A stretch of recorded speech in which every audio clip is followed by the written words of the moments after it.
Take a minute now to locate your nearest fire exit. Please switch off your mobile phones and refrain from using flash photography during the performance. Please also be aware that mild strobe lighting is used during the show.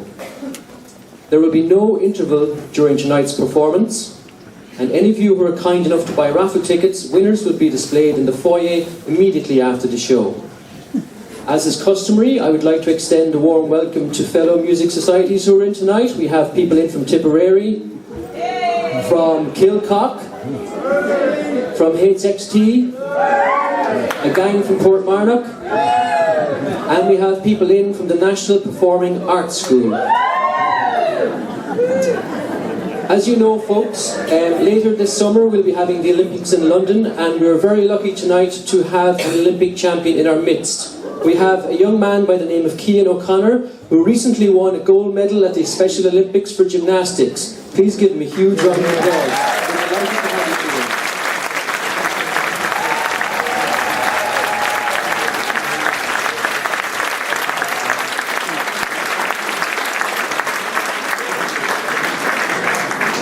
And finally, folks, before we begin, I just want to make another very special mention. We have a lady among us tonight who is a true patron of the arts. A lady by the name of Miss Daphne Miller, and believe it or not, folks, tonight is her 500th time as a patron of the Pavilion Theatre. And to mark this occasion, Helen from the Pavilion staff would like to make a small presentation to Daphne now. Thank you very much.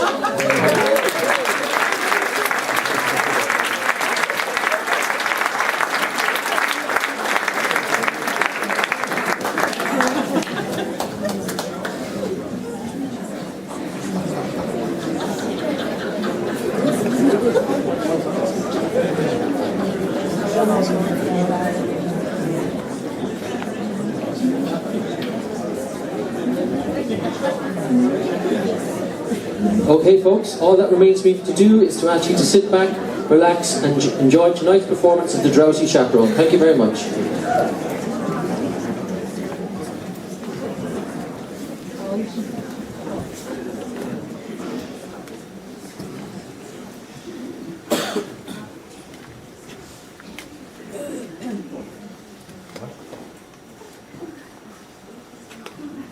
I hate theater. Well, it's so disappointing, isn't it? You know what I do when I'm sitting in a darkened theater waiting for a show to begin? I pray. Dear God, let it be a good show. And let it be short, dear Lord in heaven, please. 2 hours is fine, 3 hours far too much. And keep the actors out of the audience, God. I did not pay $100 to have the fourth wall come crashing down around my ears. I just want a story.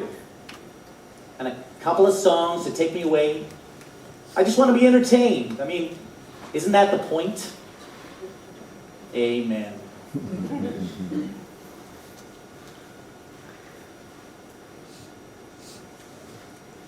You know, there was a time when sitting in a darkened theater, people would turn to each other and say, I wonder what George and Ira Gershwin have in store for us tonight.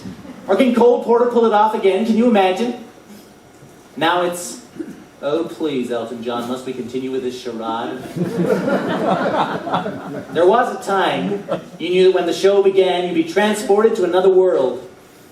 A world full of glamour and color, and you think to yourself, my God, when are they going to bring up the lights? Oh, how things have changed. Hello. How are we today, huh? Lively, huh? I'm feeling a little blue myself. You know, a little anxious for no particular reason. A little sad that I should feel anxious at my age. You know, a little self-conscious anxiety resulting in non-specific sadness. A state I call blue. Anyhow, when I'm feeling this way, blue, I like to listen to my music. So this morning I was going through my records, and yes, records. And I was going to put on Meredith Willson's The Music Man. I had a craving for a young Ronnie Howard. And then I thought to myself, no, let's have a real treat. Let's transport ourselves back in time to the decadent world of the 1920s, when the champagne flowed and the caviar chilled and all the world was a party. For the wealthy, anyhow. So I dug about, and what did I find but one of my favorite shows, Gable and Stein's The Drowsy Chaperone. Remember? Music by Julie Gable, lyrics by Sidney Stein. Well look, it's a 2-record set. With the original cast made in 1928, and it features Beatrice Stockwell as the chaperone. Isn't she elegant?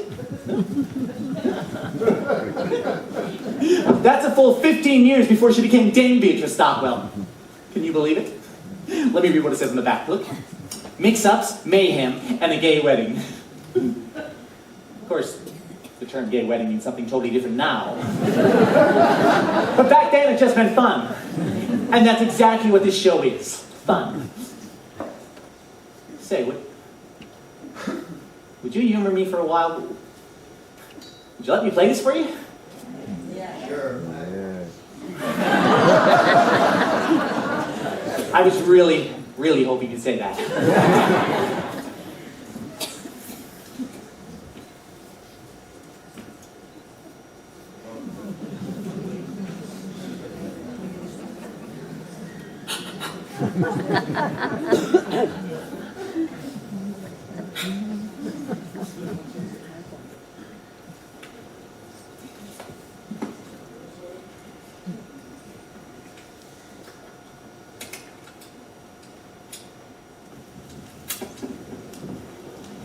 You hear that static?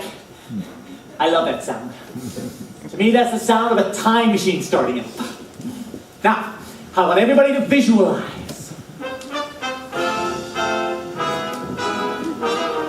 Imagine, if you will, it's November 1928. You've just arrived at the doors of the Morosco Theater in New York. It's cold, very cold. Remember when it used to be cold in November? Not anymore. November's the new August. Global warming, we're all doomed. Anyhow, it's cold, but you don't care. You don't care because you're going to see a Broadway show. Listen.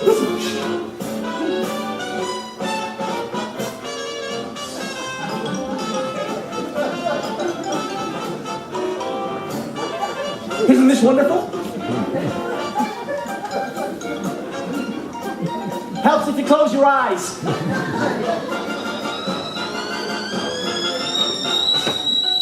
Sorry.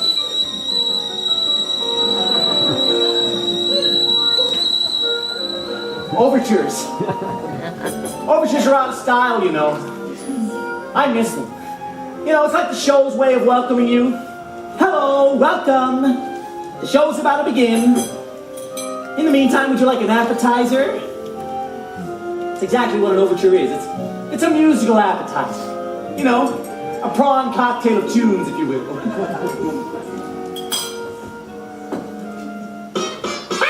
Something new. What could it be? A dance tune. Something rollicking. Maybe involving pirates. Don't worry, there's no pirates. And now, listen carefully. It's that moment when the band starts to build and you know that you're only seconds away from being transported.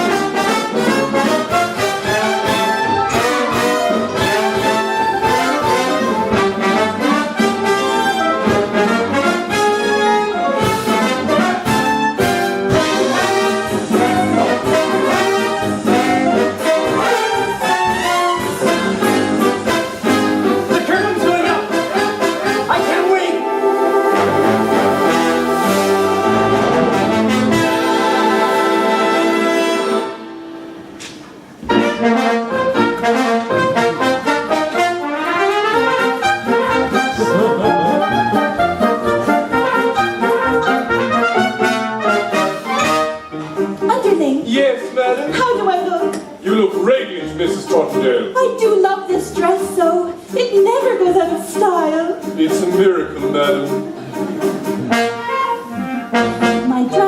My dress, my fancy dress. I don't know why I'm wearing it, I must confess. My dress, I love my dress. Would someone tell me why I've put it on? Yes, your dress, your fancy dress. 'Twas such a pleasure airing it, restitching and repairing it. God bless your dress. It's one fine dress, and I will tell you why you put it on. Wedding bells will ring, wedding bells will chime. Man, you're the hostess and it's happy wedding time. Wedding bells will ding, wedding bells will dong, wedding bells will ding, and we will ding along. Your fancy dress, we're very, very glad you put it on. Wedding guests have come, Wedding guests are here, wedding guests are at your door, and soon they will appear.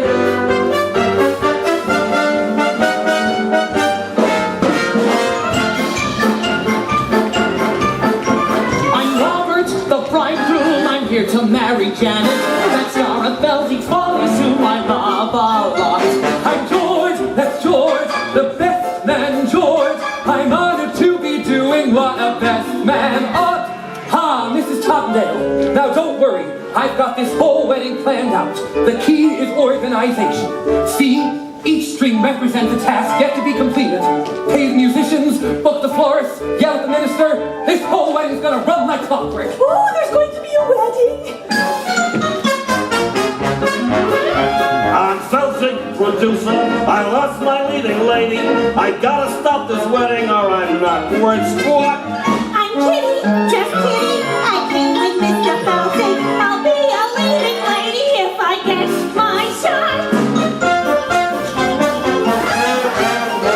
We're pastry chefs, we're pastry chefs. We cross our heart, we're pastry chefs. No bakery, a bakery is what we got. Adolfo, my name is Adolfo. I am the king of Roma, kiss our Lord.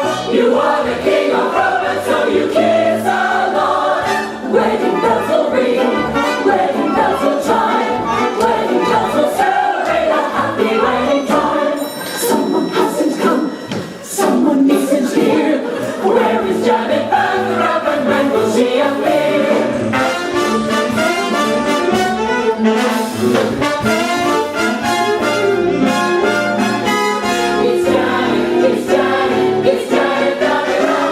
I'm Janet.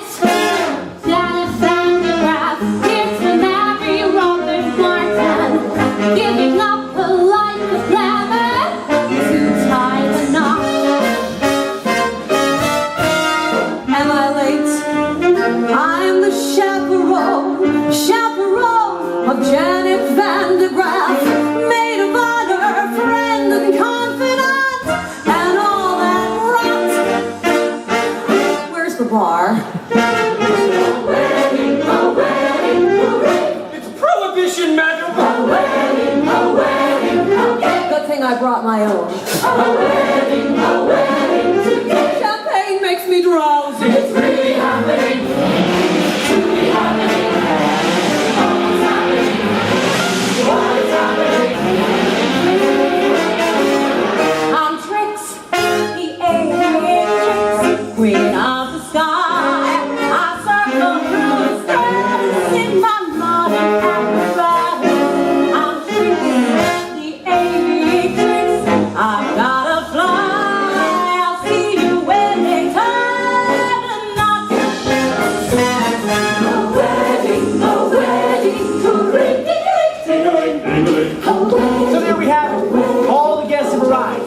We've got a bride who's giving up the stage for love, her debonair bridegroom, a harried producer, jovial gangsters posing as pastry chefs, a flaky Corrine, a laughing Lothario, and an aviatrix, what we now call a lesbian. And of course my favorite character, the Drowsy Chaperone. What more could you want for an evening's entertainment?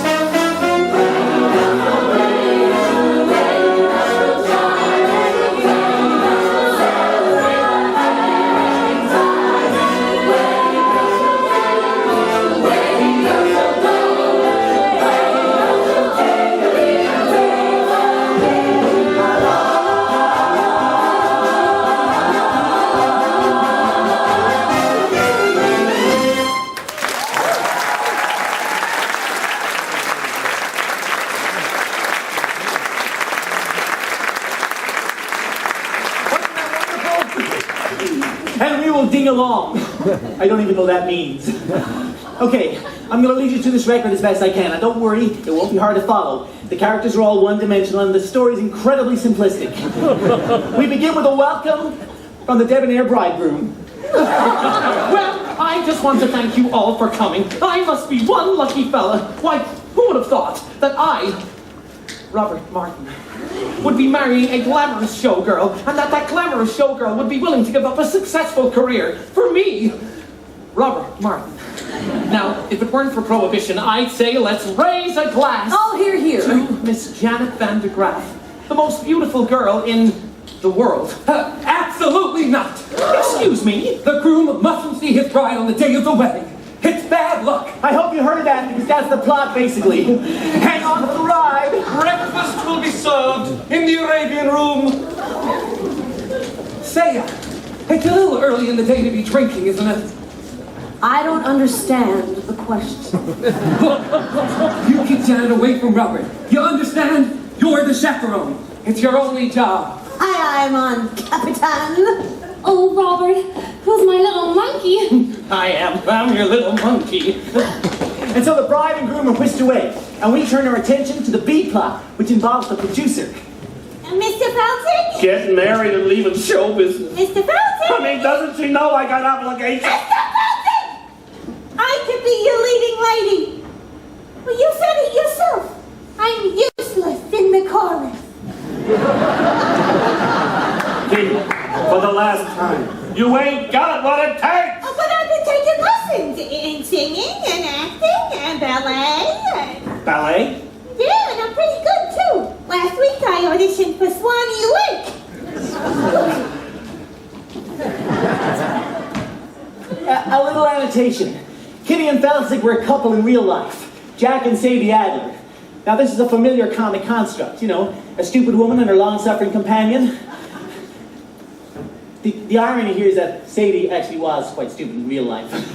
Jack had to explain all the jokes to her. You see, at that time, the only people who had a good career on the stage were stupid people. That was before television, of course. Kitty, I don't have time for this. Have you full, Mr. Felsig? Oh, not now. Perhaps a nice profiterole. Boys are not hungry. And perhaps you could give me something else to chew on. Yeah, something that ain't food. Like what? Your confusion is to be expected. Although we stand here before you in the guise of innocent pastry chefs, we are also, and primarily, employees of a particular individual. A certain individual? A certain individual who happens to be the single largest investor in Felsig's follies. He has sent us here As pastry chefs. to express his concern about Miss Van de Graaff's impending nuptials. Specifically. That if she gets married and leaves the show, then there ain't no show. Say, don't I know you? No, you don't. Have you ever spent any time in Toledo? Have you ever spent any time in a coma? No, but I got a cousin in Seattle. Kitty! Boys, please, tell your boss not to worry. This wedding is never gonna happen. You have my word on it. Well, we'll take your word, all right. But to go back on that word would be a recipe for disaster. Now, I hope we are making ourselves perfectly eclair. One can only hope. You just gotta be kidding me.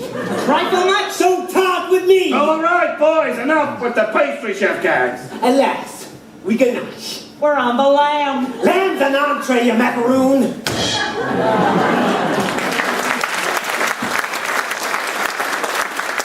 The gangsters were played by interchangeable vaudeville duo the Ugly Brothers, John and Peter Ugly.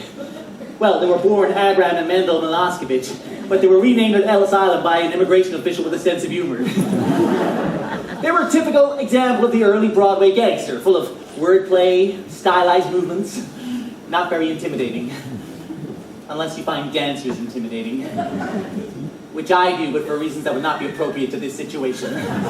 We'll leave the matter in your hands, Mr. Felsig. In the meantime, feel free to browse the dessert carousel. Try the Toledo surprise. It's to die for.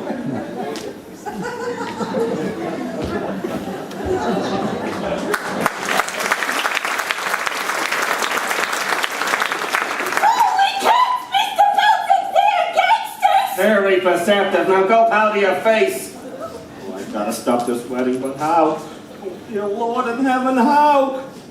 Ah!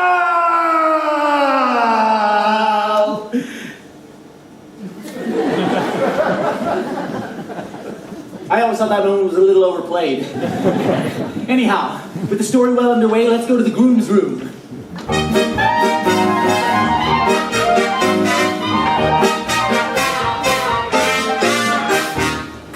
Hey there, handsome. Show me those pearly whites. The groom was played by the dashing Percy Hyman. Now, he started out as the Albright toothpaste guy, and his fabulous smile adorned every tube. Albright was hugely popular in the early 1920s because it contained cocaine. No, really, if you looked at the label, it was the 5th ingredient down, right after sugar. Anyhow, it wasn't long before he became a huge matinee idol. Now, don't you worry. It's perfectly normal for the groom to be nervous on the day of his wedding. It is, of course. I love Percy Hyman. Now, there are those who say he was a terrible actor, but to those I say, shut up. Hey there, Mr. Mirror Man, shaking and a-quaking, trembling like them fraidy cats do. Something big be bothering you. Cold feet, brother, you've got cold feet. You can make them cold beats hot with a little rhythm. The young beats, old beats can be uncontrolled beats. Rhythm make them cold beats trot down the aisle. Cross the arches, they can learn to swing. Icy toes can jive. Wedding marches played in ragtime swing make frigid souls come alive and take that dive. Cold beats, turn them into bold beats. Rhythm make them cold beats.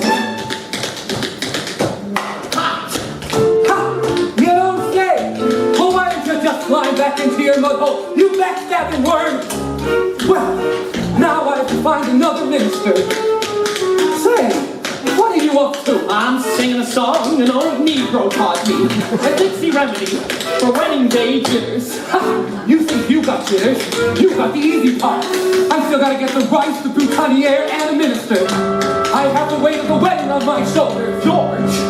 It sounds to me like you've got cold feet. What do I got? Cold feet. Well, what do I want? Cold feet. But what do I do? Cold feet? No! You make the cold feet hot. What?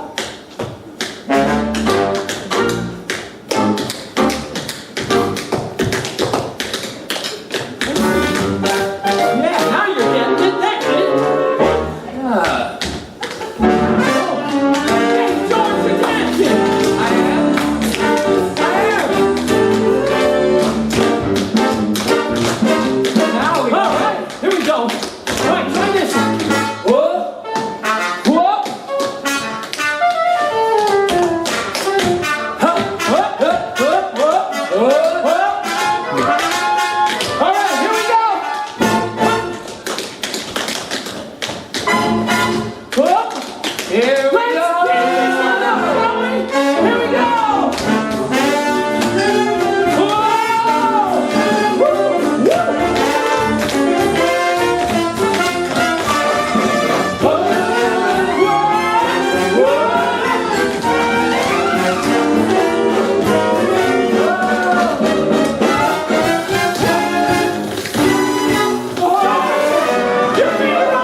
Percy Hyman was a wonderful performer.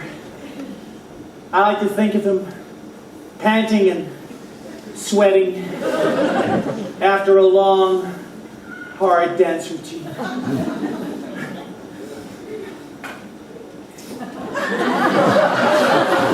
He's still alive, you know. I saw him on the news recently celebrating his 100th birthday. To say that the passing years had taken their toll would be a grotesque understatement. They wheeled him out and he had this wide-eyed expression of pain and confusion that God reserves for the very, very old on their birthdays. You know the one I'm talking about? The one that says, "Who are you? Who am I? Why is this cake on fire?" You know what I'm talking about. Anyhow. All right, that's enough of that. Dancing around like a fool. Oh, I'm sorry. I was just trying to calm my nerves. It is my wedding day, after all. Well, tap dancing is way too dangerous. You could have hurt your ankle. Say, why don't you go for a skate instead? That's what I do when I want to blow off some steam. Oh, George, what would I do without you? Wait a minute! What was I thinking? Oh, no, my friend. You're not going out like that. You might see Janet. Here, put on this blindfold. Oh, George, you think of everything. Just looking out for you, my boy. And remember, no more tap dancing.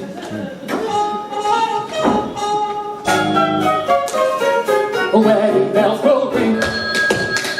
Oh, Wedding bells will chime. oh, stop. Wedding bells will celebrate. Just ignore it. It does that sometimes. It rings. It'll stop soon. What? What is it? Hello. You have reached my answering machine. Leave a short message after the tone and I'll call you back at my convenience. Oh, well, that's it. The moment is ruined. Thank you. Thank you, life. You know, it's like a cell phone going off in the theater. God, I hate that. Hello, where are you? Oh, I'm at the theater ruining the moment. Where are you? Oh, I couldn't get out tonight, so I thought I'd ruin the moment by proxy. I'm sorry. Let's try and shake that off, shall we? Try and bring ourselves back in our minds to 1928. They didn't have cell phones in 1928. Although I'm pretty sure they had something for the ruining of moments. Bugles or something. Happy wedding time.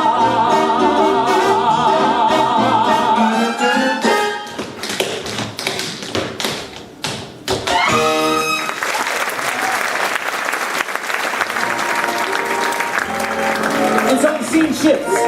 And we find the bride, the glamorous Janet Van de Graaff, entertaining reporters as she lounges by the pool.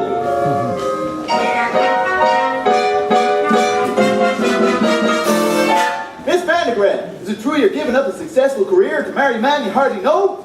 Yes. Robin and I met on the Lido deck of the Ile-de-France. He amused me with stories of his father's oil interests. We spooned, briefly, and then he proposed. So you won't be returning to the stage? Ever? I shan't. You shan't? I shan't. Can we quote you on that? Yes, of course. One more question? Yes. Why on earth would anybody put olives in a Gibson? I got a question. How can you give up the footlights when you know damn well you got grease paint in your veins? Victor, please. Oh, Janet, please, I'm begging you. Dump the guy. Come back to the Follies. I'll do anything. All right. I'll put your name above mine in the marquee. Oh, Victor, if you think this is about vanity, you couldn't be more wrong. I don't want to show off no more. I don't want to sing tunes no more. I don't want to ride moons no more. I don't want to show off. I don't want to wear this no more. Play the saucy Swiss miss no more. Blow my signature no more. I don't want to show off. Janet, please. Don't try to control me. I've made up my mind, and that's it. I quit. I'm leaving it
attention. I'm counting to 10, and I'm through. Adieu. You'll never see this. You'll never see this. You'll never see this. Never see that. Never see these again.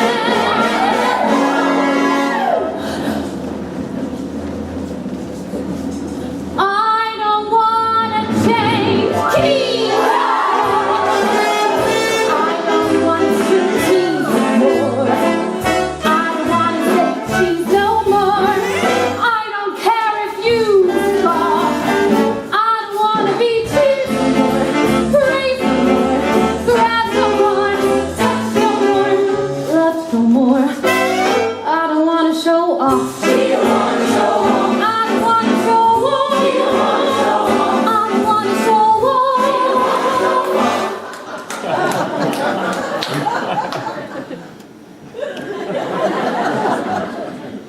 I don't wanna show.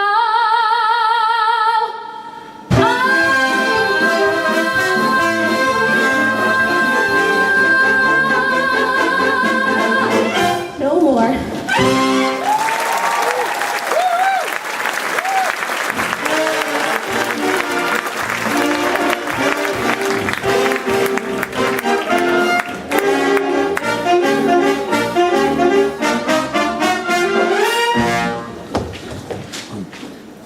Did I miss something? Well, Mr. Felzig, it's painfully obvious Miss Vandegraaff has no desire to continue life on the stage. Can't you see that you're killing her soul? Don't worry, boys. This ain't over yet. Yeah, I'm surprised she didn't do an encore. I don't wanna encore no more. Keep on shouting no more. I just don't get the floor no more. I don't wanna show. Oh.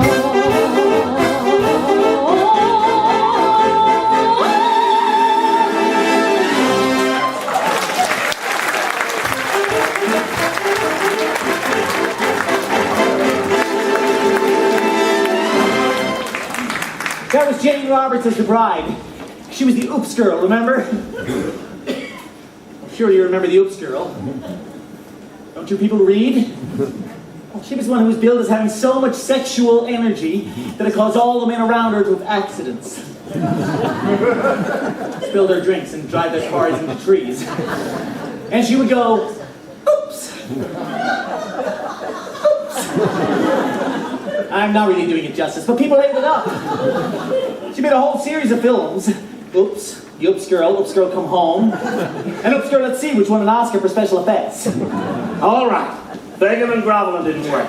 Now on to plan B. And for that, I need an accomplice. Someone gullible with a loose moral. I need, what do you call that? A European. La la la la la la la. In walks Aldolfo, self-proclaimed ladies' man. Aldolfo was played by former silent film star and world-class alcoholic Roman Bartelli. He was the one who later drank himself to death at his shadow in Nice. It was 5 days before they found the body, and by that time it had been partially consumed by his poodles. Well, it's true. Excuse me, I don't believe we've met. I am Adolfo. You are Adolfo? Yes, I am Adolfo. Not the Adolfo. Yes, I am Adolfo. It's funny you don't look like a scoundrel. Yeah, what? Oh, I just overheard the groom there say that Adolfo was a scoundrel. I just heard him say that. What? Adolfo is a scoundrel. Those very words. Adolfo is a scoundrel. That's like I'm hearing it again. This is outrageous. He is saying this to people, to lovely ladies with breasts, for making love. Why, I must. You must take matters into your own hands. Yes, I must take this groom into my own hands and kill him. Yes. No, don't kill him. Just hurt him a little so that he can't get married. Ah, show me to this groom. Why? What kind of man is this groom? Is he a big man? Nah. A burly fellow. He's big on the outside. Oh, no. Adolfo does not fight big men. Small, pale, greasy little dwarf like me that Adolfo can hunt away. But no, Big man. So you're a lover, not a fighter. Yes, Adolfo's a lover of beautiful ladies. Some say he is the king of romance. Well, you know what they say. The best way to get revenge on a man is through his, Door. No. The best way to get back at a man is through his... Breasts. No! The best way to get revenge on a man is through his... Through his, there is no other way. Adolfo's no Santa Claus going down the chimney. Through his woman. His woman. You must seduce his woman. His woman. His bride! Adolfo made love to this bride. That will show people that Adolfo is no scoundrel. Show me to this bride. What kind of woman is this? She a big woman? She a burly woman? Oh, she's the cat's pajamas. The cat's pajamas? She's a looker, a good-looking woman. Ah, show me to this cat in pajamas. I will make her...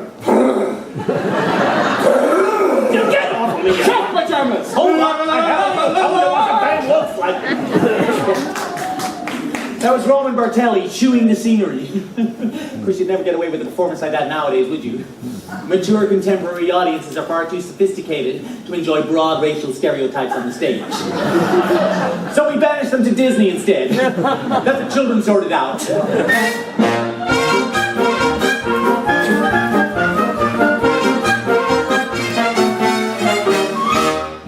Underling, Yes, madam. the pastry chefs have been kind enough to provide us with the liquor for the party. But remember, Underling, we must be discreet. Yes, madam. It is prohibition, after all. I'm aware of that, madam. We'll have to use code words. For instance, if someone asks for a glass of ice water, what they really want is a glass of vodka. Have you got that? Yes, madam. Are you sure? Maybe you should write it down. I understand, madam. A glass of iced water is a glass of vodka. What's a glass of ice water? Vodka. Ice water. Vodka. Ice water. Vodka. Well, and you see, that's settled. One less thing to do.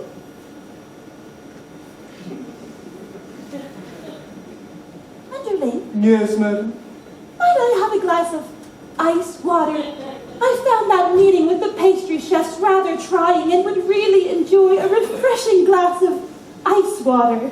Your iced water, madam. That was pure vodka, you poop! I hate this scene. Now we really do need a glass of ice water. A glass of ice water, madam? Yes, ice water. Are you going deaf? Would that I were. Well, you can see where this is going, can't you? It's really just a whole series of spit takes. Your iced water, madam. That was pure vodka, you poop! The Drowsy Chaperone was actually quite progressive, you know. Having a woman play the part of a pilot, for instance. Your iced water, madam. That was pure vodka, you poop! Some elements were quite progressive, others were quite stale by 1928. I'm going to jump ahead. That was... That... Sorry. That... Poop! Oh.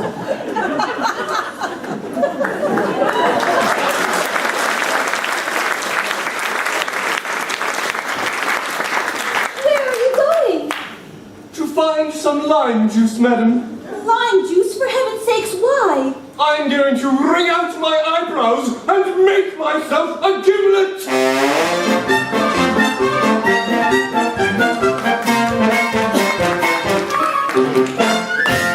Now you're probably wondering what that routine was doing in the show. Well, it's quite simple, really. There was a song coming up and they had to allow for the set change. You know, it's mechanics. Like in pornography. Let me explain what I mean by that. In pornography, the story is, well, it's simplistic. You know, how do I pay for this pizza being the classic example. Look, the point I'm trying to make is that in pornography and in musical theater, the story exists only to connect the longer, more engaging production numbers. What? Well, what kind of a society is this if we can't discuss the similarities between pornography and musical theater?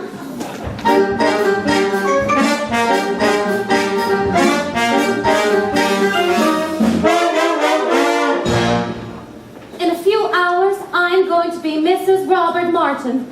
Oh, my head is spinning. Yes, life is a mad whirlwind. Now this is a really interesting scene. This is the only scene in the entire show where Jane Roberts and Beatrice Stockwell are alone together on stage. Jane Roberts was an up-and-coming starlet, but Beatrice Stockwell, she was well established and a force to contend with. Oh, I'm so full of apprehension, but I suppose that's normal considering the circumstances. Have you ever been married, Chaperone? No, I drink for pleasure, not out of necessity. Your iced water, madam. I'm afraid we're fresh out of olives. Have you ever been married, underling? Heavens no, madam. If I'm going to serve a woman, I prefer to be paid for my efforts. Oh, I know it seems crazy to give up a successful career for a man I hardly know, but somehow, for some reason, when I look into his eyes, his big, monkey eyes, ah gee, I get all woozy, and that's love, isn't it? Well, not necessarily. I mean, the wooziness could be caused by any number of things. I mean, I'm a little woozy myself right now, and I'm certainly not in love. Beatrice Stockwell was famous for her rousing anthems. Now, she entertained and inspired the troops at every major world conflict up to and including the Falklands War. Of course, by that time, she was in her late 80s, and her anthems didn't so much rouse as stupefy. But she insisted on having a rousing anthem included in every single show she ever did. People just couldn't say no to her. That's star power. Really? You're not in the least but helpful. Couldn't you at least allay my fears with a few choice words of inspiration? Inspiration? Oh, no, that's really not my forte. Yes, but if you just... As we stumble along on life's funny journey, as we stumble along into the blue, we look here and we look there, seeking answers everywhere, never sure where to turn or what to do. Still we bumble our way through life's crazy labyrinth. Barely knowing left from right, nor right from wrong. And the best that we can do is hope a bluebird will sing his song as we stumble along. Oh, that was quite...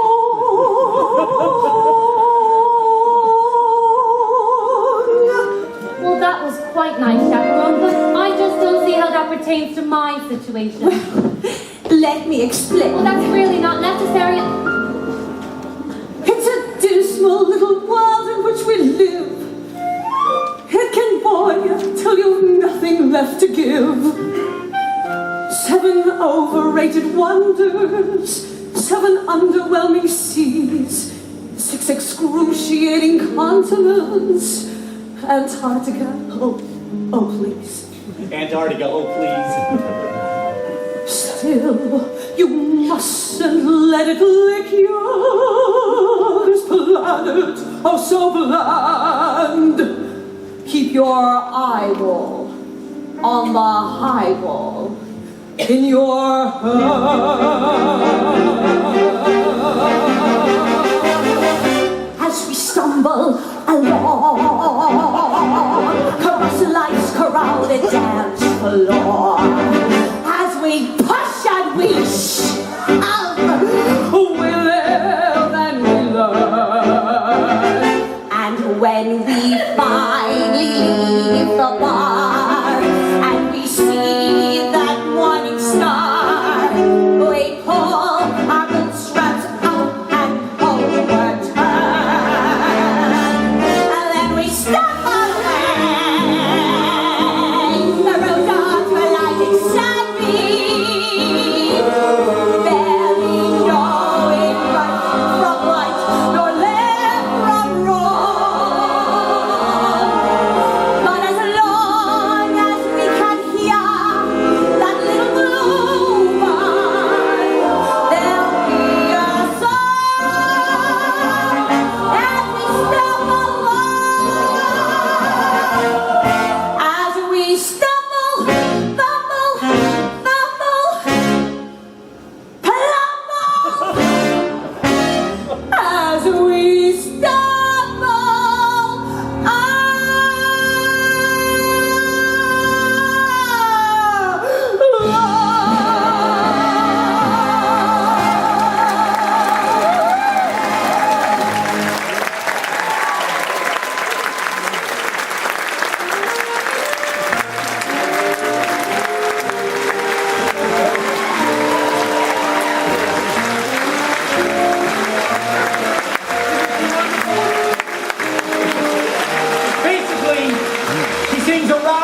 That's what I love about her. She just does her own thing, regardless of the needs and concerns of others. My mother was like that.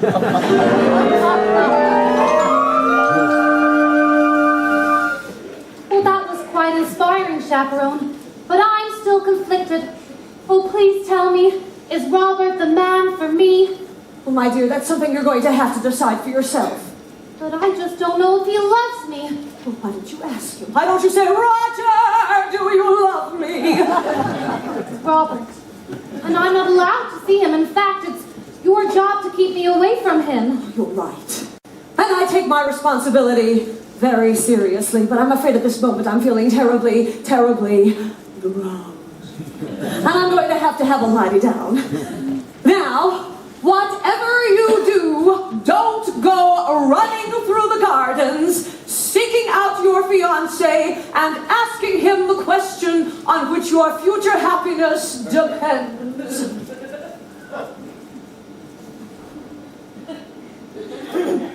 Oh, thank you, Chaperone. I just have to know if he loves me. Such a skinny little fool. Still, I envy her. Oh, when will love come crashing through my door? La la la la la la la. Look who it is! Aldolfo come to seduce the bride. I am Aldolfo.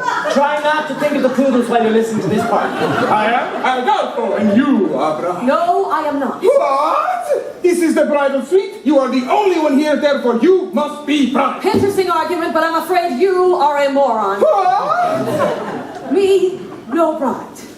But perhaps I could take a message. Ah, yes. Dear Vandergraaf bride, I must make love to you and transport you to a place of ecstasy. Sooner is better. Signed, Adolfo, King of Romance. Well, you saw through my little ruse. You found me out. Ah, so you are the bride. Apparently, yes. Take me the doll face. No, not a doll face. Adolfo. You must say the right name, for when we are making love and you are screaming it out, you must say the right name or it will spoil everything. How can I make you remember?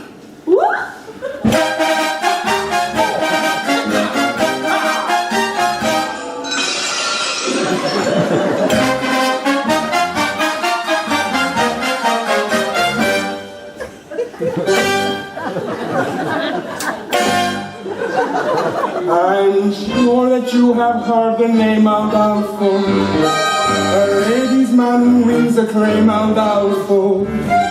Well, lovely miss, I am that same Aldolfo.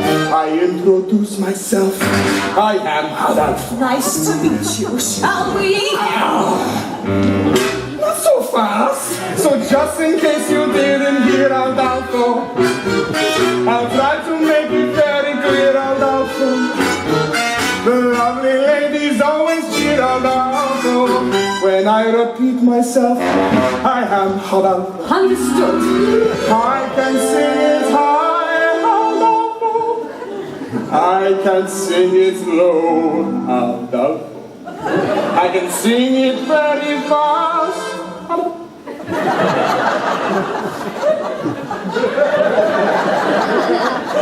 I can sing it very slowly. I do so now, but this would take hours.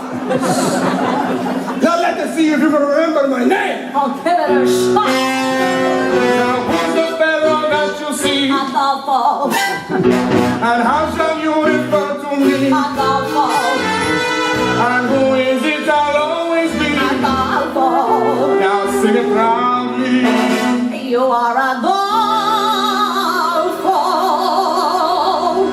Now let me spell it out for you, for all you lovely ladies who may not have heard, because maybe you are hard of hearing or something. I don't know. It goes.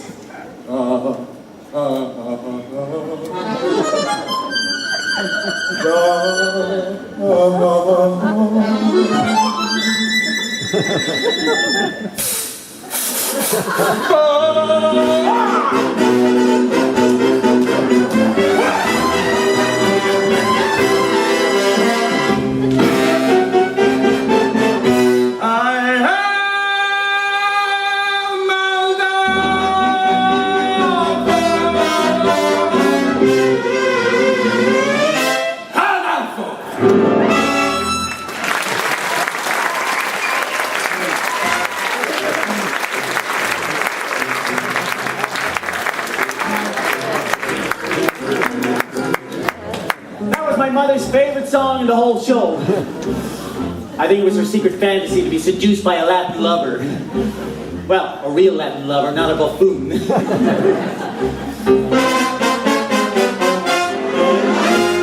But isn't that what musical theater is all about? Romantic fantasy, falling in love at the drop of the hat, spontaneous tangoing, suddenly finding yourself in an insanely romantic setting. I'm an accident waiting to happen. Oh, Robert, look out! Oh, don't worry, madam. I'm getting married today, so I have to wear a blindfold. A blindfold? Who am I speaking to anyhow? Why, it's me. I mean, Mimi. Mimi from France. This scene couldn't be more ridiculous. So, I hear you are marrying Janet van der Graaf, no? Oh, oui. I hear she is very beautiful. Oui. And glamorous. Ah, oui, oui. Is it true that she has exceptionally broad range and excels at playing both comedic and dramatic roles? Say, I'm having trouble placing your accent. What part of France are you from? Oh, the middle part, where they make the toast. So, you are telling me about, how do you say in English, fiancé? Oh, that's right. So, tell me, when was the moment that you knew that she was the only one for you? Oh, it's a funny story, actually. We were standing on the Lido deck of the Ile de France. Yes? I was amusing her with stories of my father's oil interests. And then what happened? And then I looked into her eyes, her big glamorous eyes, and I felt all woozy. And then you fell. Oh, and then you fell? Yeah, right on my key string. And then, that's when I knew it must be love. And then you said? And then I said, there was a time I could stop on a dime. Forbearance was one of my talents. But since you've been around, I can't hold my ground. I'm consistently losing my balance. I'm an accident waiting to happen. I'm a mishap about to ensue. I'm the toy on the stair, the three-legged chair, the hand that's been caught by a shoe. When my two lovesick arms started flapping, there was nothing my ankles could do. I'm an accident waiting to happen. So how be I happen to you? And then what happened? Then she joined in. When men say I'm sweet and they fall at my feet, my heart doesn't beat any faster. But when you lose control, it touches my soul. So I'm bracing myself for disaster. You're an accident waiting to happen. That's right. A catastrophe destined to be. That's me. I'm the rags in the cellar. A broken umbrella, a branch hanging loose from a tree. I could see myself jumping and clapping for a man who lived dangerously. I'm an accident waiting to happen. So hurry and happen to me. And then what happened? And then we kissed. I'm an accident waiting to happen. So hurry and happen to me.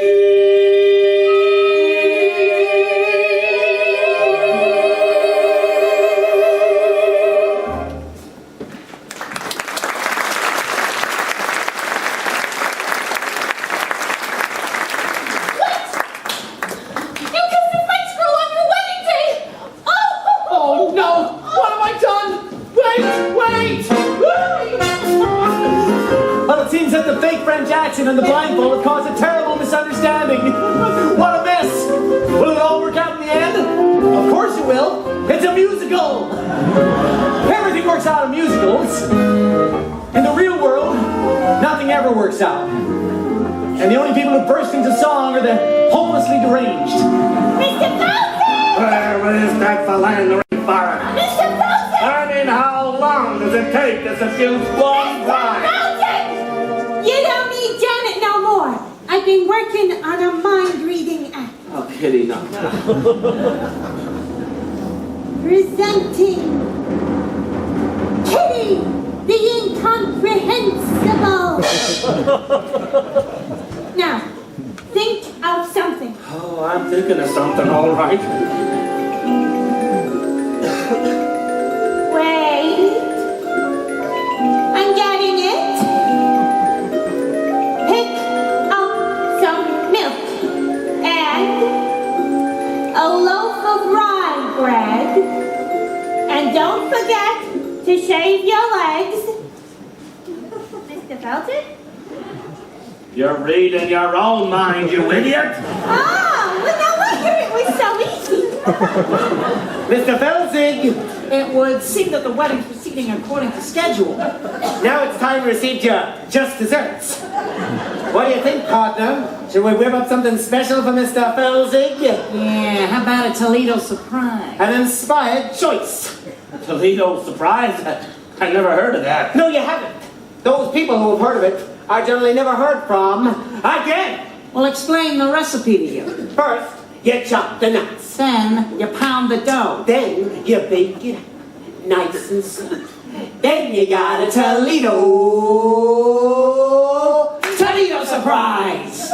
Would you run that by me one more time? It's a very simple recipe, Mr. Felton. First, you chop the nuts. Then you pound the dough. Then you bake it up nice and slow. Then you got a Toledo surprise. Say, why don't we give him a little taste? Yeah, right. Hold it. What style? What grace? What rhythm? Now, open those fists, shake them out, boys. That's it. Now, give me that recipe. One more time. Da-da-da-da-da-da. Chop the nuts, pound the dough, bake it up nice and slow. Then you got a Toledo surprise. With the peach, peel the skin, mush it up, throw it in. That's the taste of Toledo surprise. First you beat it up, then you sweet it up. Love it. When you heat it up, if it tries to rise, don't let it hit a snap. Try your boats with your whites, spin your yolks, and you got a Toledo surprise. Oh, you boys are natural. Natural. Keep it up, boys. Now, I'll go sign the contracts. Hey! I'll see examining. Oh, Kitty, look, it's my new act presenting Toledo surprise. You're putting gangsters in the show and you won't put me in it. They're not even in the union. Kitty, you don't understand the new act. It's for you. And they're your new backup dancers. Backup dancers? Holy cats! What can I Toledo dance to my Toledo? Yes, Toledo,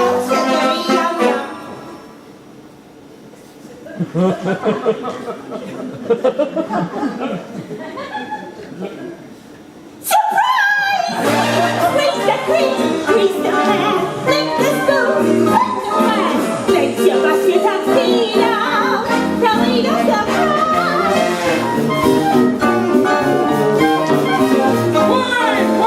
Wait! Hold out for we make an announcement. Wedding is off! What? For the love of God, why? Aldalfo has made love to the bride. That's not the bride, you idiot. That's the chaperone. What? The wedding is off. The wedding is off. What? Robert, because the French girl called Mimi. She's very beautiful. Oh, I couldn't help it, Janet. She was just like you, only French. Oh!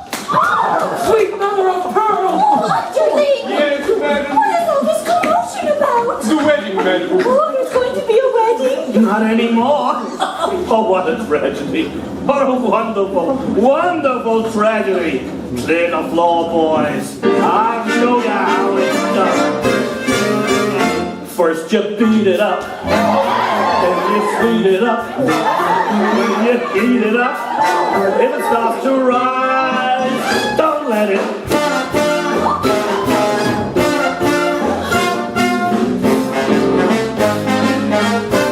Surprise! Surprise! Wait till it's ready! Surprise! Wait till it's ready! Surprise! Wait till it's ready! Now it's looking ready. Surprise! Makes me twitch, makes me shake. This dessert takes the cake. Hits me like a torpedo. Don't need Surprise! Surprise!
Why are we dancing?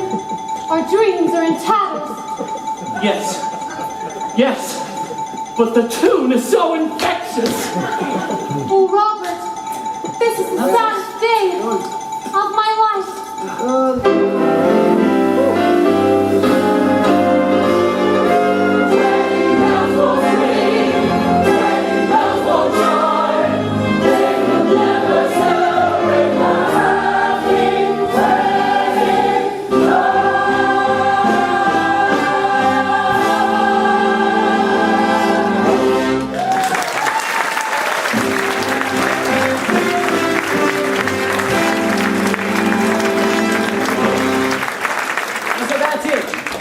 The curtain closes, and it's time for intermission. At least it would be if we were sitting in the Morosco Theatre in 1928 watching the Drowsy Chaperone, which of course we are not. I hate intermissions. You know, they just drag you back into reality. One moment you're sitting surrounded by a world of music and color, and next thing, bang, the lights come on, and the guy who's sitting beside you, who's been farting all through the first act, turns out to be musical theater expert guy. I don't know, let's call him Tim. And all that Tim can say is that the acting stinks, the music is too loud, and the direction is crap. Everyone's a critic.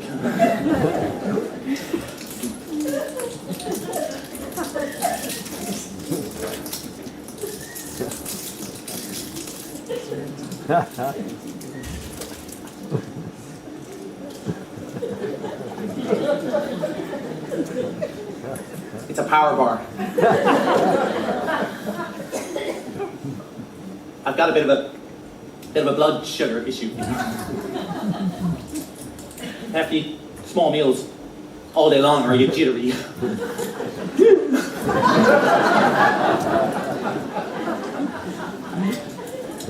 I know it's rude, but you wouldn't like the alternative, believe you me. Believe you me.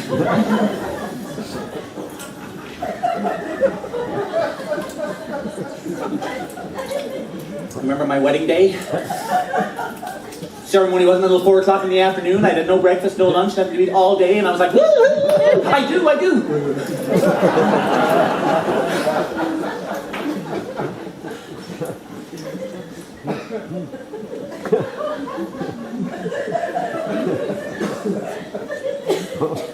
You surprised I was married?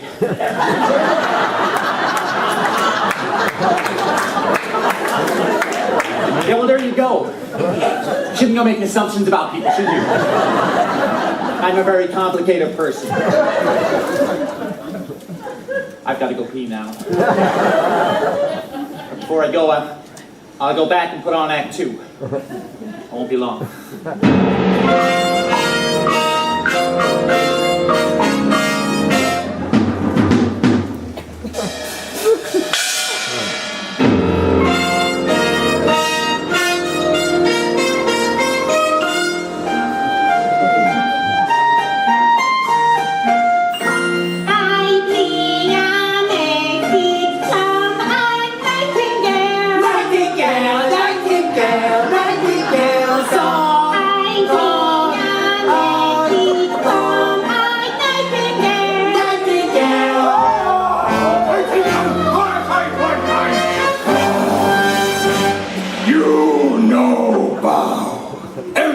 And American lady, no see eye to eye.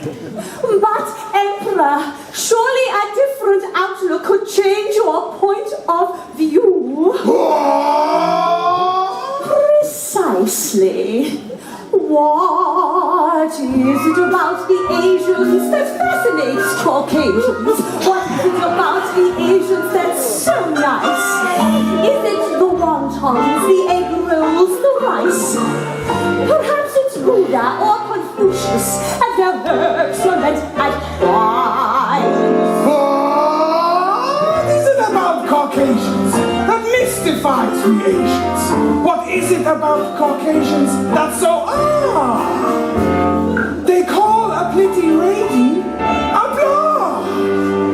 They have hair on their chest and they only have one goal. No. Impossible. I'm so sorry. That song is not from the Drowsy Chaperone. That's from a totally different musical altogether.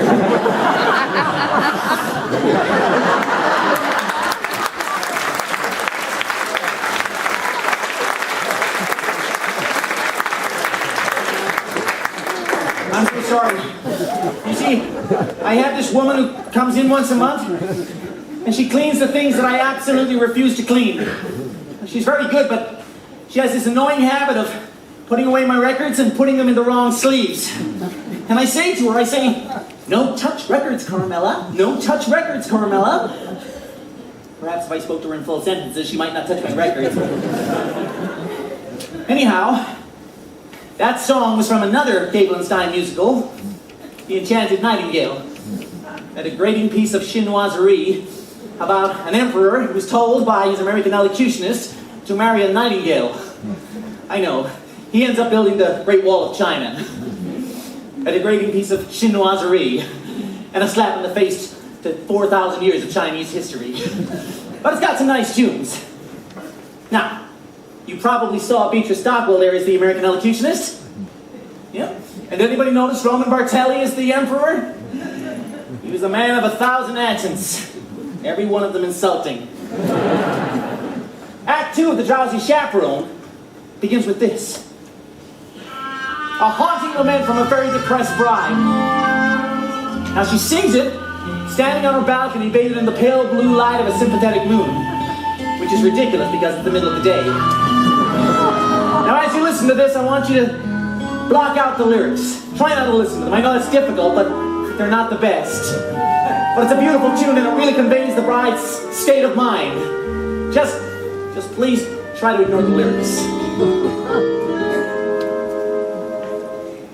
I put a monkey on a pedestal and tried to make that monkey stay. And he did for a time, but he needed to climb and with other monkeys play. left his jacket on the pedestal beside his tiny rusty cup, and I haven't got the strength to pick them up. Oh, monkey, monkey, monkey, you broke my heart in two, but I'll always save that pedestal for you. I'm gonna get myself a brandy. Come, my little monkey. Come, my little monkey. It's such a beautiful tune. It just floats there in the air. And I can't help it feeling teary-eyed every time I think of that tiny little jacket on top of the pedestal. Its long sleeves hanging down to the floor. Oh, monkey, monkey, monkey, you broke my heart in two. But I'll always sing that pedestal for you. Come, my little monkey. Come, my little monkey.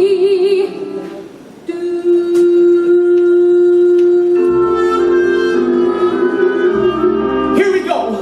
Wait, Who are you? I'm Janet Vandergraff. Do you need anyone? I don't need anyone. What about the love of one What man? do I care about the love of one man when I am adored by millions? Do I need to be so gloomy? No, no, no. I could rule the world, so I chose. Sigmund Freud's flowers to me every show. Gertrude's dying, she handed me a rose. Now she really lets go. I'm Janet Vandergraff. Ain't no nail that I can't hammer. Why give up a life of glamour? Life of glamour, life of glamour. No! Monkey, monkey, I love this part. monkey, monkey, Complete mental breakdown. monkey, monkey, monkey. I'm an ox waiting to have I don't wanna show off no more. Monkey, monkey. I don't wanna spread birth no more. Monkey, monkey. Be the greatest on earth no more. I don't wanna, I don't wanna, I don't, I do, I do. I don't wanna show. Stage, stage, stage, show. I'd like to show that the future is secure, that the millions future mine. Any future I could ever care to share includes just 1, 2 diamond cat who drives me.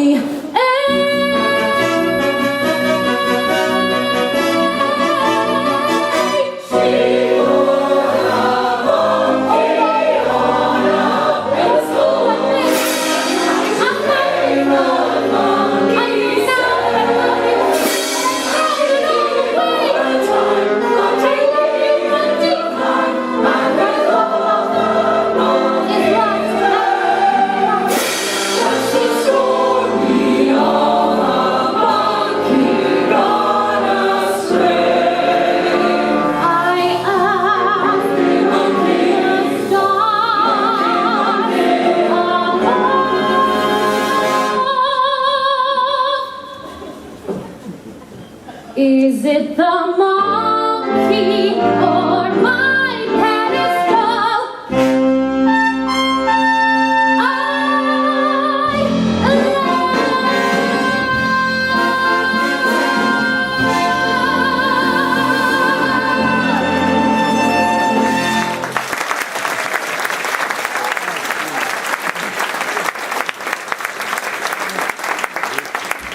Isn't that wonderful? It's got a little bit of everything, you know, a little bit of Busby Berkeley, a little bit of Planet of the Apes. And that's another thing I love about musicals in general. When a character's in crisis, what do? They sing and they dance, which is so much more interesting than whining about it. But that is the glory of musical theater. Oh, You see, that's exactly what I'm talking about. In the real world, you're happy for 5 seconds, and what happens? Something starts ringing.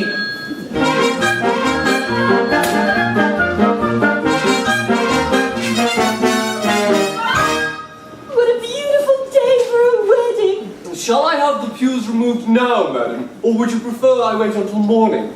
I'm going to stop things there because I don't want the next song ruined by a ringing telephone. Now here we have 2 vaudeville performers who have slipped through the cracks of time. Noel Fitzpatrick and Ukulele Lil. I don't know anything about them. I suppose Ukulele Lil played the ukulele. She doesn't in this show, thank God. I did try to find out more about her on the internet. And all I could find was a very strange video with 2 bald guys, a ukulele, and some Vaseline, but I'd rather not talk about that. Anyhow, they're both charming. Why would you have the pews removed? The bride has called off the wedding, madam. Oh, underling, never listen to a bride on her wedding day. Love is a very complex emotion, underling. Yes, madam. Why, you can be very close to someone one moment, and the next, why, you just want to strangle them. Do you understand? I understand the urge to strangle, yes. Why, you see, it's just the nature of love. Love makes lovers worry, love makes lovers fret. But here's a fact on which we can depend. Just like long ago when Romeo loved Juliet, love is always lovely in the end. But Romeo and Juliet was a tragedy, madam. Oh, I never read reviews. Love can start a quarrel, love can cause a din, but love has always been a trusted friend. 'Twas a happy fate for Henry VIII and Anne Boleyn. Love is always lovely in the end. Might I remind you, madam, that Anne Boleyn lost her head? Yes, she was in love. Love was good to Eve and Adam. Here we go again. Samson and Delilah too. Good grief! May I pose a question, madam? Oh, yes, of course. Why does nothing I say to you ever get through? Oh, don't mind if I do.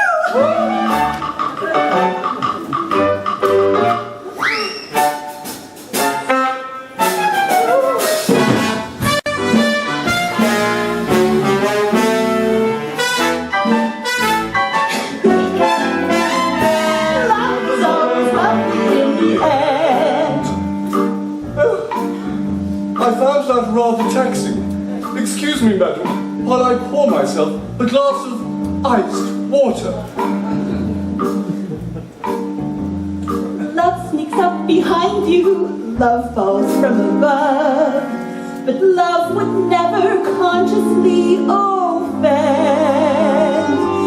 Love has certainly been kind to me, and my true love, love is always lovely in the end. But your late husband was a brute.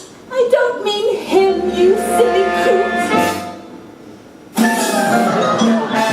Love is always lovely. Love is always lovely in the end. Love is always lovely in the end.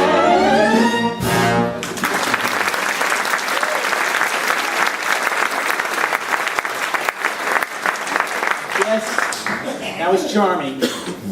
But on some level, that number pisses me off. Now I'm going to say something here, and yeah, I know I've been drinking, but I'm going to come right out and say that love is not always lovely in the end. Often in the end there are lawyers.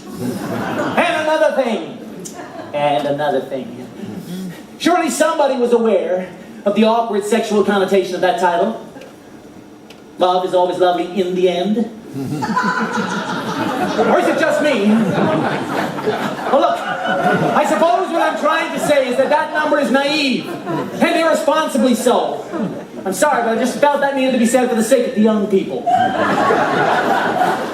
I won't interrupt anymore. There is a moment coming up that I have become obsessed with. There you are. Oh, chaperone, I'm in a terrible state. You certainly are. You can't go to a wedding looking like that. Oh, you poor dear. Have Haven't you heard? The wedding has been called off. Not your wedding, mine. Which reminds me, might I borrow your veil? You're getting married? But to whom? La la la la la la. Oh, beautiful lady with thoughtful expression. You're marrying Aldolfo? Yes, I know it's surprising, but when I look into his eyes, his big, clumsy eyes, I feel all moved. And that's love, isn't it? Yes, dear, that is love. Help. There you are. All right. I'm going to put my cards on the table. I got a weak heart. I can't take the pressure. If this goes on any longer, the old kicker's going to give out. Please, tell me, is there going to be a wedding or not? Yes. Thank the good Lord in heaven. The chaperone and Aldolfo are getting married. What? But there you are! I have wonderful news! There's going to be a wedding! We know. You know? Yes, we just heard. But who told you? I did. But how did you know? But what difference does it make? Mrs. Tottendale and I are to be married in the garden at 7:30. What? Oh, yes. Congratulations, everyone. Say, what kind of a cockamamie wedding is this? Everybody's getting married except the bride and groom. Oh, Janet, there you are. I've been looking everywhere for you. Hello, Mr. Martin. Oh, please don't be that way. Can't you find it in your heart to marry me? Oh, Janet, it is our wedding day after all. George went through all this trouble and, well, I do love you. More than I can say. But you kissed another woman. Yes, and I just can't understand it. I know this sounds ridiculous, but when I was kissing her, it was just like I kissed you. Oh, Robert, you were kissing me. What? You're Mimi? Well, that French accent was remarkably accurate. Why, thank you. I developed it when I played the role of Monique in Hold That Baguette. There you are. Now listen here, young lady, and remember this. No matter how well you play the part of the happy wife, you'll never ever get a standing ovation. Oh, I just don't know. Oh, I'm so confused. Oh, chaperone, please, I beg of you, just this one time, can you give me some advice that is appropriate and coherent to the situation? Should I marry Robert? Now here it comes, that moment I was telling you about. Not just the culmination of the entire plot, but a moment that has brought me back to this record time and time again. Now listen, for here it comes. Well, my advice to you is... And this is it, listen. While you can... You see? You can't quite make out what she says because somebody drops a cane. I'll play it for you again. While you can... Is she saying, live while you can, or leave while you can? While you can. Well, it's Beatrice Stockwell, so it might just be a cynical quip. But then again, this is a wedding. And isn't that exactly what you think when you're standing at the altar, live or leave? And you live. You live because in some sense, you love her. That's not an exact science. An arrow doesn't come down out of the sky and point at the one that you're meant to be with for the rest of your life. So one day you come out and you say it. You say, I love you. And you basically phrase it as a question and she accepts it as fact. And then pretty soon she's standing there beside you in a $3,000 dress and she's got tears in her eyes and her mother's made the cake and what can you do? You can't say, I was kidding. You can't say, I was joking. You live. You have to live. And for those first couple of months, you stare at the alien form in the bed beside you, and you think to yourself, who are you? Who are you? And then one day you say it out loud. And it's trial separation and couples counseling and all your conversations are about her eating disorder and your addiction to Prozac. And you're constantly redefining and reevaluating and revisiting until finally you lose the deposit on the house. And the whole relationship ends on a particularly ugly note with your only copy of Gypsy flying through the air and smashing against the living room wall. But then, in a larger sense, in a broader sense, it's better to have lived than have left, right? While you can. You've no idea how many times I've listened to that. Oh, Chaperone, you really do have a way with words. My answer is yes, Robert. I will marry you. Wonderful, wonderful. Well, Mr. Felsig, it would seem that the wedding is a done deal. Now you're in trouble. And there's nothing you can do about it. But there is, boys. I've got myself a new leading lady, presenting Kitty the Incredible. Now, Kitty, show the boys how you can read my mind. My mind.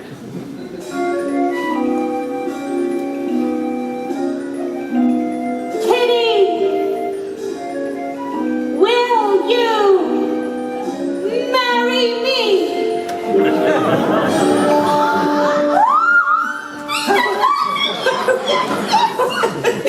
She's just incredible. Well, what are we all waiting for?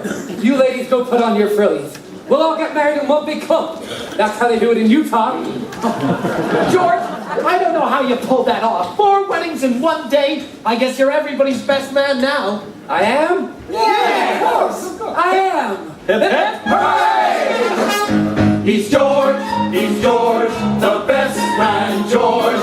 I'm honored to be doing what a best man ought. He's basking in the glory of a 5-12 bond. Wedding bells will ring, wedding bells will chime, wedding bells will celebrate a happy wedding time.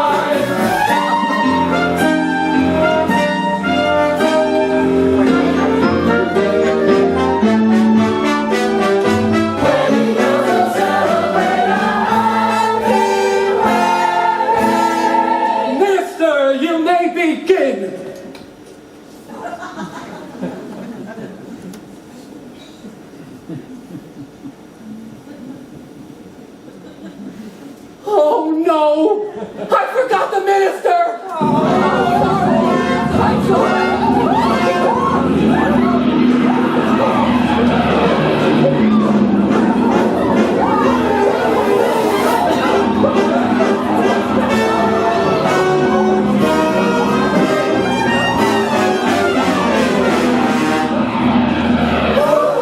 Who the hell are you? I'm Trix, the alien Trix, queen of the sky. To Rio, I'm waiting with my engine, need a mending. I'll fix my navigators, and then I'll fly. I'll let you love but not. So sorry for crashing the party, folks, but we'll have this fixed in 2 shapes, and then it's off to Rio for Carnival. Wait! The captain of a ship can perform a marriage!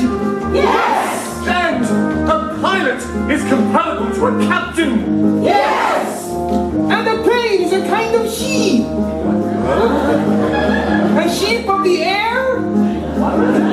Some people call it an air sheep. Oh! There! Yes! Wait! I got it! Tricks! You can marry them all in the plane, and we'll all have the honeymoon in Rio! A bride and groom in the chapel may bring a tear to the eye. But what a thrill when lovers like to in the sky. When vows are said, love never daffodils I do in the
Okay, calm down.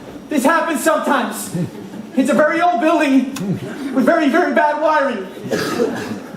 Keep the show alive in your minds, please. Don't talk to anybody.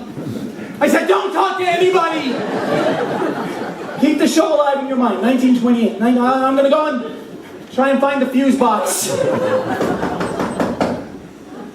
Oh no, everybody keep quiet. It's the super! God. Coming.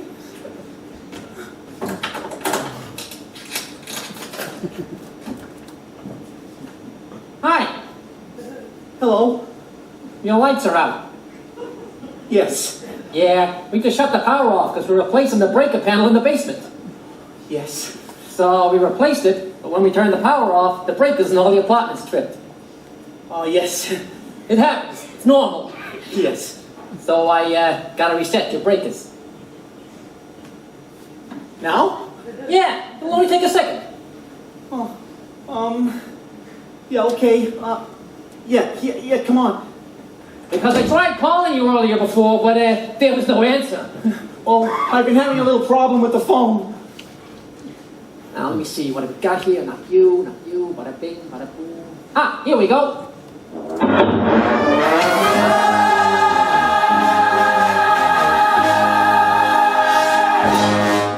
What was that? That?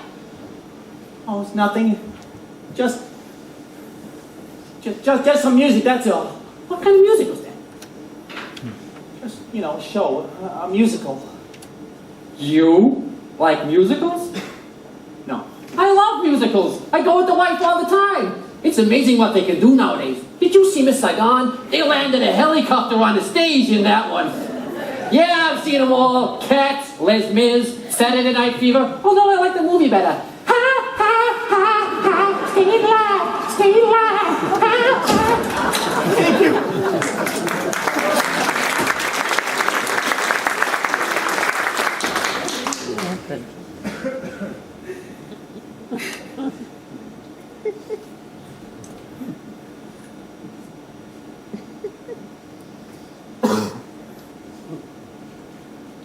Well, that's it.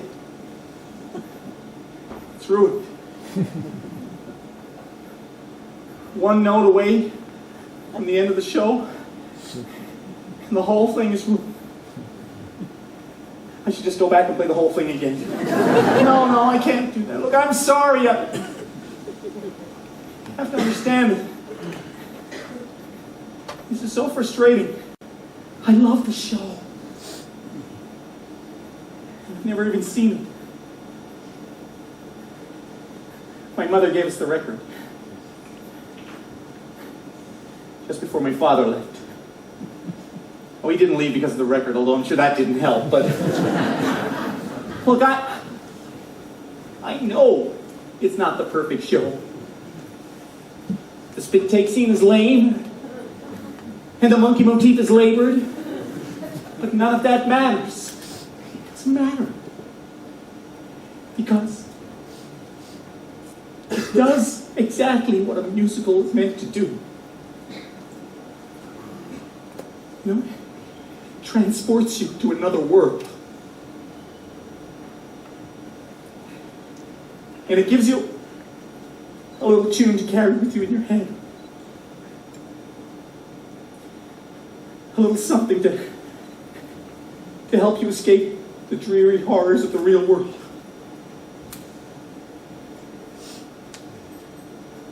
A little something for when you're feeling blue. You know?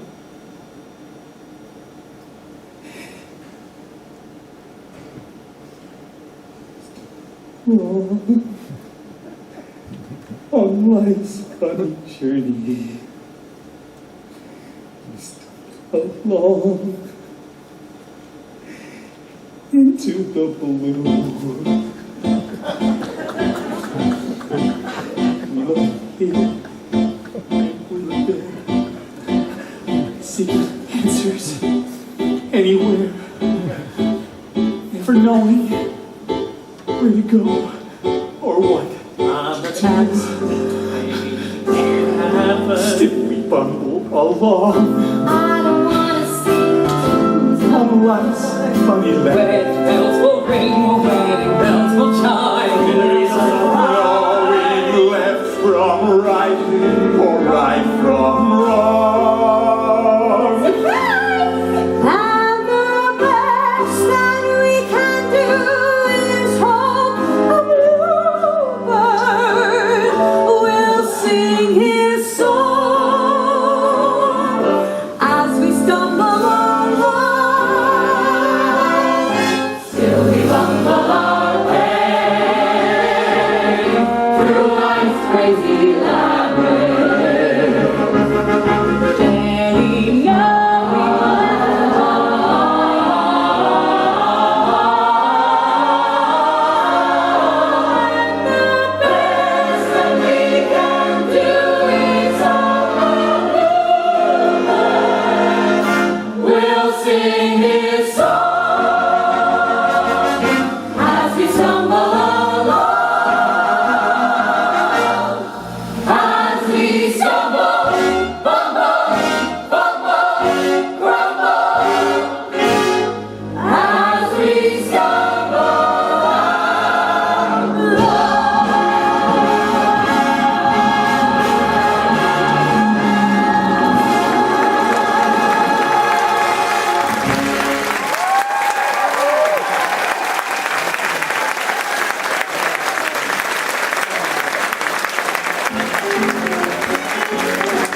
we stumble,